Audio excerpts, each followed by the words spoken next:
नमस्कार all of you. आप कक्षा 12 रसायन विज्ञान पढ़ रहे हैं। आपको रासायनिक बलगतिकी चैप्टर पढ़ाया जा रहा है।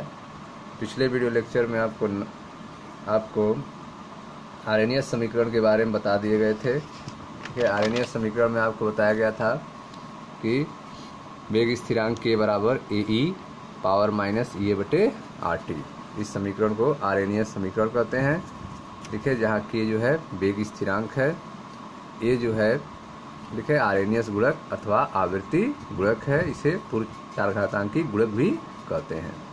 ठीक है, ये यहाँ पर सक्रियण ऊर्जा है, आर गैस नियतांक है और टी परम ताप है। ठीक है, यह आपको एक्सप्लेन किया गया है। इस समीकरण को सॉल्व करके जो है आप समीकरण प्राप्त किए थे। यह दो टेम्परेचर के लिए log K2/K1 बराबर EA/2.303 R। ठीक है, कोष्टक में T2 - T1/T1 T2, जहाँ तक जो है आपको पिछले वीडियो लेक्चर में बता दिया गया था। ठीक है, तो आइए जो है आर्हेनियस समीकरण को आज के वीडियो लेक्चर में व्याख्या करते हैं, एक्सप्लेन करते हैं, उसके बारे में और समझने की कोशिश करते हैं आर्हेनियस समीकरण के बारे में। आइए दोस्तों ध्यान दीजिए, एक्सप्लेनेशन आर्हेनियस समीकरण के बारे में कैसे किया जाएगा। तो वीडियो को स्टार्ट करने से पहले जो है आप जो है चैनल को सब्सक्राइब कर लें ताकि आने वाले वीडियो आपको मिल सके। आइए ध्यान दीजिए, hydrogen gas plus iodine gas, ठीक है, बन रहा है हाइड्रोजन आयोडाइड गैस। ठीक, अब आर्हेनियस के अनुसार जो है यह हाइड्रोजन और आयोडीन आपस में मिलकर कैसे हाइड्रोजन आयोडाइड गैस बनाते हैं, इसके बारे में आपको समझना है। ठीक है, तो आर्हेनियस के अनुसार यह अभिक्रिया तभी हो सकती है जब हाइड्रोजन का एक अणु आयोडीन के एक अणु से संघट्ट कर एक अस्थायी मध्यवर्ती को बनाए। तो आर्हेनियस के अनुसार हाइड्रोजन और आयोडीन के अणु आपस में क्या करें, संघट्ट करें, आपस में टकराएं। हाइड्रोजन और आयोडीन के अणु आपस में टकराएं और टकराने से क्या होगा, एक मध्यवर्ती बनेगा जो अस्थायी होगा। ठीक है, और यह मध्यवर्ती जो बना है यह बहुत कम ही समय में अस्तित्व में रहेगा, बहुत कम ही समय के लिए अस्तित्व में रहेगा। उसके बाद यह टूट जाएगा और टूटकर हाइड्रोजन आयोडाइड के दो अणु बनाता है। तो आर्हेनियस के अनुसार यह जो हाइड्रोजन आयोडाइड मिलकर हाइड्रोजन आयोडाइड बन रहा है, यह अभिक्रिया तभी हो सकती है जब हाइड्रोजन का एक अणु आयोडीन के एक अणु से क्या करे, टकराए, उसका संघट्ट हो। संघट्ट होने के बाद क्या बनेगा, एक मध्यवर्ती बनेगा। ठीक है, जो अस्थायी होगा, बहुत कम समय के लिए रहेगा, उसके बाद वो टूट जाएगा और हाइड्रोजन आयोडाइड बन जाएगा। ध्यान से देखें, यह आपका हाइड्रोजन H2 है, हाइड्रोजन बंद हाइड्रोजन, और ये I2 है, आयोडीन है, आयोडीन बंद आयोडीन। ठीक, अब क्या होगा, पहले एक मध्यवर्ती बनेगा। ठीक है, तो आप देख रहे हैं यहाँ पे जो बंध था वो बंध धीरे धीरे टूट रहा है और एक नया बंध बन रहा है। तो यह बंध टूट रहे हैं और यहाँ पे नए बंध बन रहे थे। यह एक मध्यवर्ती बना है। ठीक है, मध्यवर्ती बना है जिसे संक्रिय संकुल C भी कहते हैं। मध्यवर्ती को संक्रिय संकुल C भी कहते हैं। इस मध्यवर्ती जो है वो बहुत कम ही समय के लिए रहता है और यह तुरंत टूटकर हाइड्रोजन आयोडाइड बना लेगा। यह बंध जो है टूट जाएगा और यह आपस में बन जाएगा। तो इस तरह से हाइड्रोजन आयोडाइड तैयार हो जाएगा। तो आपने देखा मध्यवर्ती अर्थात सक्रिय संकुल C के द्वारा हाइड्रोजन आयोडाइड का बनना। ठीक, तो आर्हेनियस के अनुसार यह अभिक्रिया तभी हो सकती है जब हाइड्रोजन का एक अणु आयोडीन के एक अणु से टक्कर करे, संघट्ट कर एक अस्थायी मध्यवर्ती को बनाए। यह मध्यवर्ती बहुत कम समय तक ही अस्तित्व में रहता है तथा टूटकर हाइड्रोजन आयोडाइड के दो अणुओं को बनाता है। ठीक है, जैसा आपने देखा फिगर में। ठीक, अब आप देखें मध्यवर्ती के बारे में। मध्यवर्ती जिसे सक्रिय संकुल C भी कहते हैं। मध्यवर्ती का दूसरा नाम क्या है, सक्रिय संकुल C। मध्यवर्ती जिसे सक्रिय संकुल C भी कहते हैं कि बनने के लिए आवश्यक ऊर्जा सक्रिय ऊर्जा कहलाती है। तो मध्यवर्ती के बनने के लिए जो आवश्यक ऊर्जा होती है उस ऊर्जा को क्या कहते हैं, सक्रियण ऊर्जा कहते हैं, एक्टिवेशन एनर्जी कहते हैं, EA कहते हैं। ठीक है, तो सक्रिय ऊर्जा क्या होती है, मध्यवर्ती के बनने के लिए आवश्यक ऊर्जा को सक्रिय ऊर्जा कहते हैं। मध्यवर्ती जिसे सक्रिय संकुल C भी कहते हैं के बनने के लिए आवश्यक ऊर्जा सक्रिय ऊर्जा कहलाती है।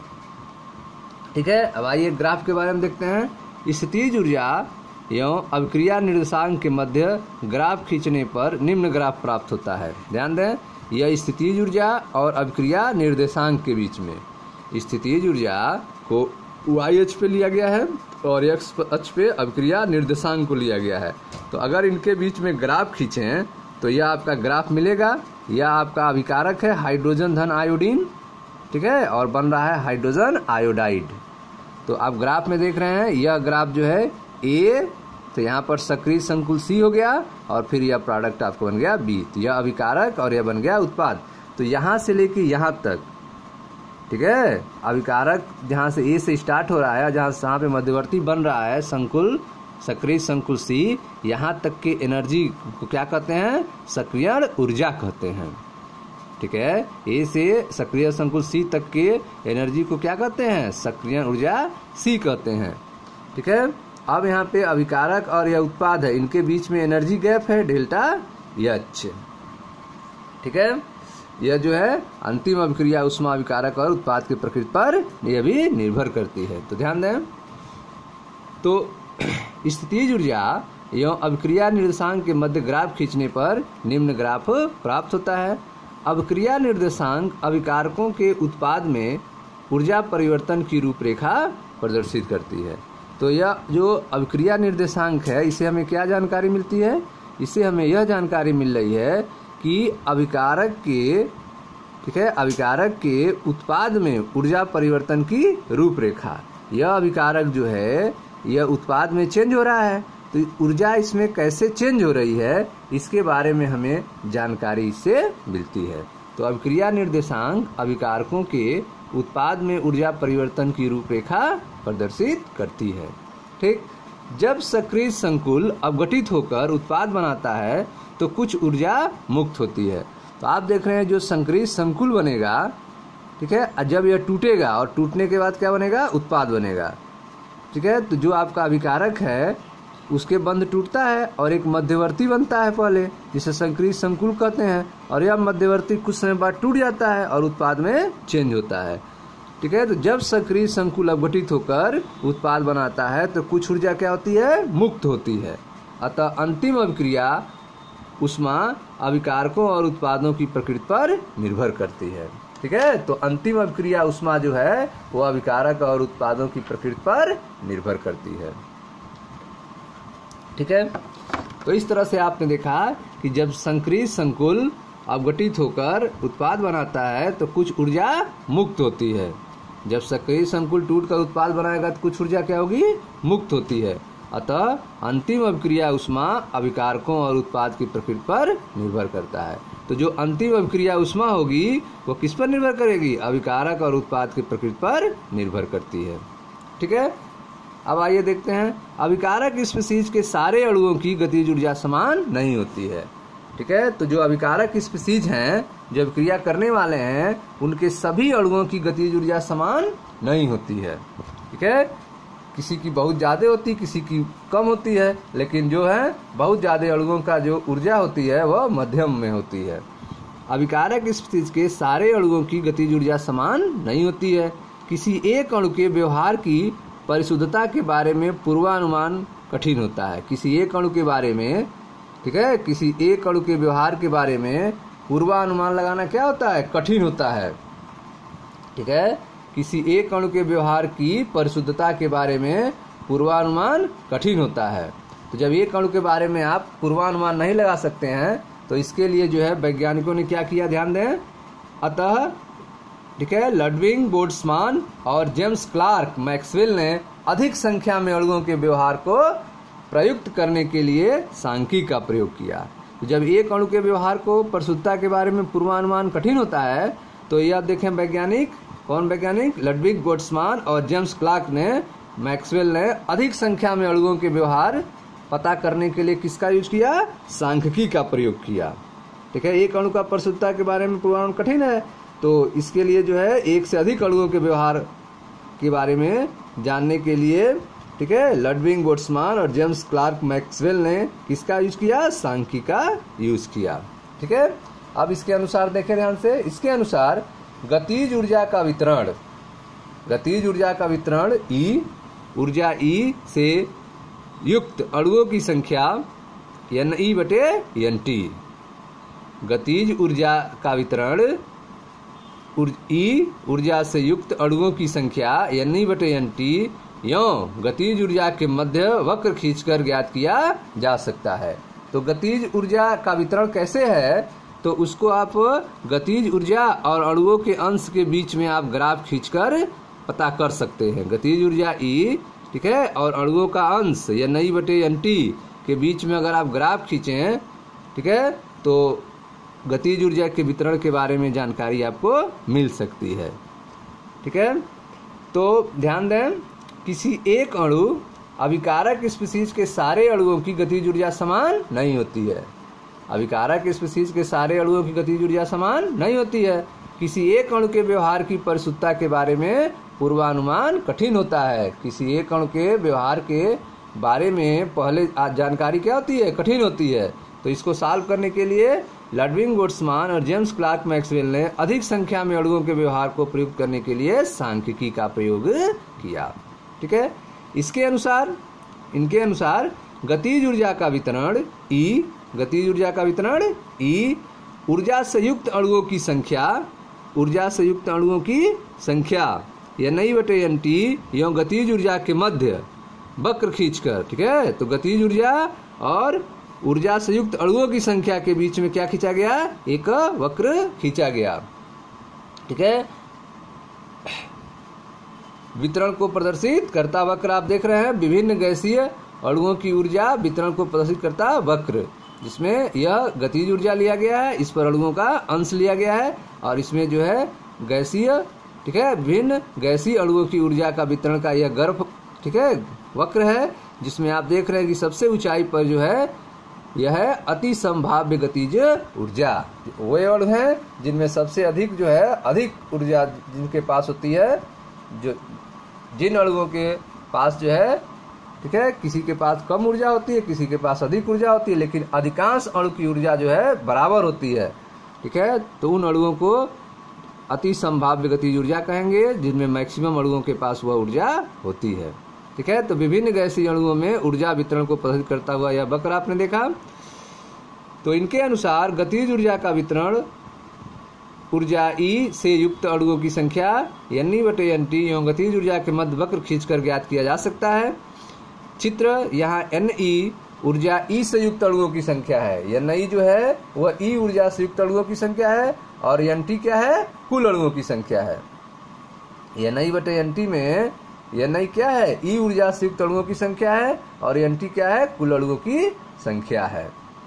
ठीक है, तो अगर इनका अणुओं के अंश और गतिज ऊर्जा के बीच में ग्राफ अगर खींचा जाए, तो आप देख रहे हैं इस तरह से ग्राफ मिल रहा है, और जो अति संभाव्य गतिज ऊर्जा वाले अणु हैं वह पीक पॉइंट पर हैं।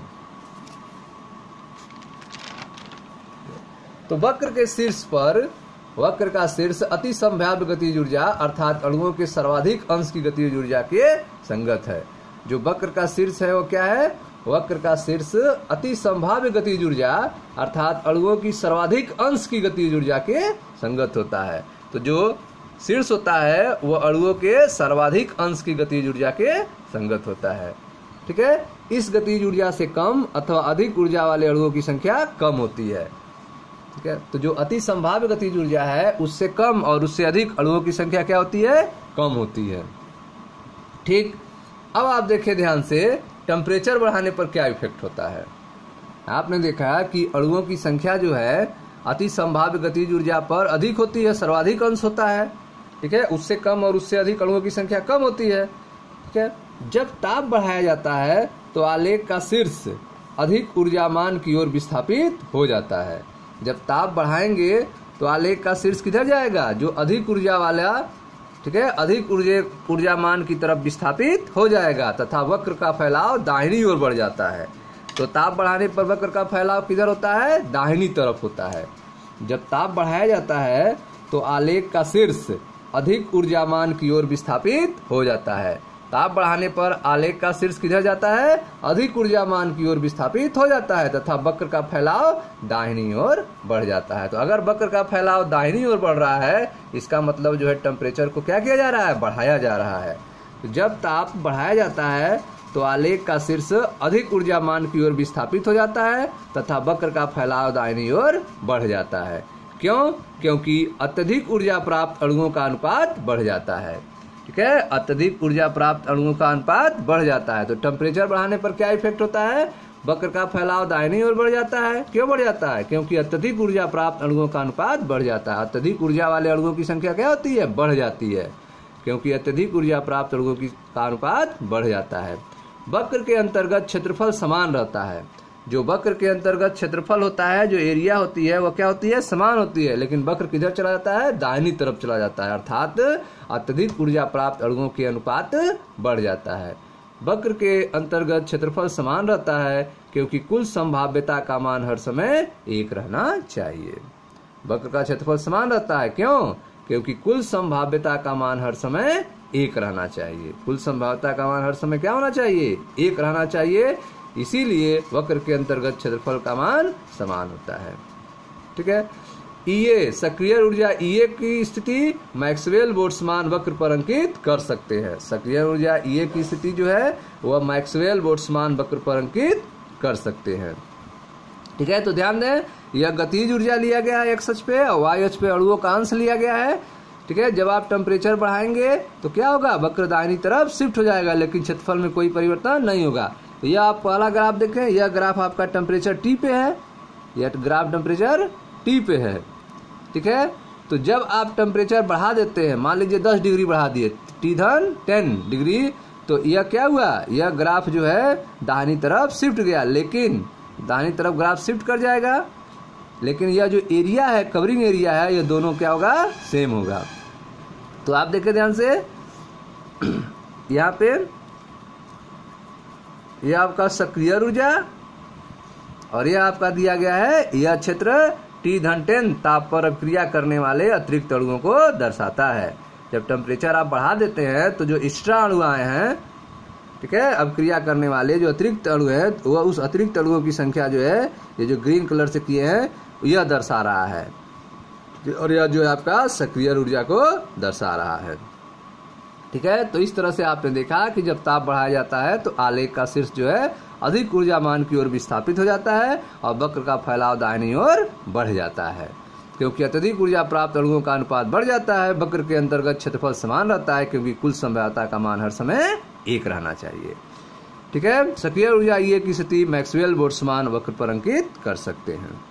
ठीक है, तो इस तरह से आपने ग्राफ देखा, अभिक्रिया वेग की ताप पर निर्भरता दर्शाता हुआ वितरण वक्र। यह वक्र क्या है, अभिक्रिया वेग की ताप पर निर्भरता को दर्शाता हुआ वितरण वक्र है। ठीक है, अब ध्यान दें, जब किसी पदार्थ के तापमान में वृद्धि द्वारा, ठीक है, तो आप देख रहे हैं यहाँ पे तापमान वृद्धि हो जाती है। यह जो आप देख रहे हैं इतनी दूरी जो है एरिया है ब्लैक कलर में, यह क्षेत्र टी ताप पर अभिक्रिया करने वाले अणुओं की को दर्शाता है। टी ताप पर अभिक्रिया करने वाले अणुओं को यह दर्शा रहा है, और यह जो है टी धन 10 ताप पर अभिक्रिया करने वाले अतिरिक्त अणुओं की संख्या को यह दर्शा रहा है।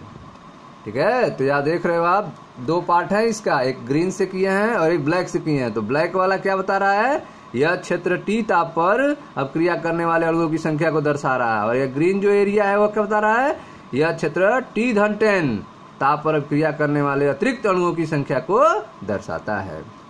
ठीक है, तो जब किसी पदार्थ के तापमान में वृद्धि द्वारा सक्रिय ऊर्जा ईए से अधिक ऊर्जा प्राप्त संघट्ट करने वाले अणुओं की संख्या का मान में वृद्धि होती है। तो जब आप किसी पदार्थ के तापमान में वृद्धि करेंगे तो सक्रिय ऊर्जा से अधिक ऊर्जा प्राप्त संघट्ट करने वाले अणुओं की संख्या क्या हो जाएगी, बढ़ जाएगी। तो जब किसी पदार्थ के तापमान में वृद्धि द्वारा, ठीक है, सक्रिय ऊर्जा ईए से अधिक ऊर्जा प्राप्त संघट्ट करने वाले अणुओं की संख्या के मान में वृद्धि होती है। चित्र से स्पष्ट है कि वक्र में टी धन 10 तापमान पर सक्रिय ऊर्जा या इससे अधिक ऊर्जा प्राप्त अणुओं को प्रदर्शित करने वाला क्षेत्रफल लगभग 2 गुना हो जाता है। ठीक है, तो क्षेत्रफल क्या हो जाता है, लगभग 2 गुना हो जाता है जब आप टेम्परेचर बढ़ा देंगे तो। ठीक है। अतः अभिक्रिया का वेग भी दोगुना हो जाता है। ठीक है, तो इस तरह से आपने देखा कि चित्र से स्पष्ट है कि वक्र में T10 तापमान पर सक्रिय ऊर्जा या इससे अधिक ऊर्जा प्राप्त अणुओं को प्रदर्शित करने वाले क्षेत्रफल लगभग दोगुना हो जाता है, अतः अभिक्रिया का वेग भी दोगुना हो जाता है। ठीक है, तो इस तरह से आपने देखा कि आर्हेनियस समीकरण की व्याख्या टेम्परेचर के आधार पर, टेम्परेचर के साथ कैसे जो है आर्हेनियस समीकरण जो है व्यवहार दिखाता है, इसकी व्याख्या आपने देखा। ठीक है, 2-3 वक्र के बारे में आपने देखा। अच्छे तरीके से आपको यह समझ में आए तो बार बार आप वीडियो को देखें, बुक को पढ़ें, तो ये आपको क्लियर हो जाएगा। ठीक है, वीडियो को लाइक करें, शेयर करें, सब्सक्राइब करें। धन्यवाद।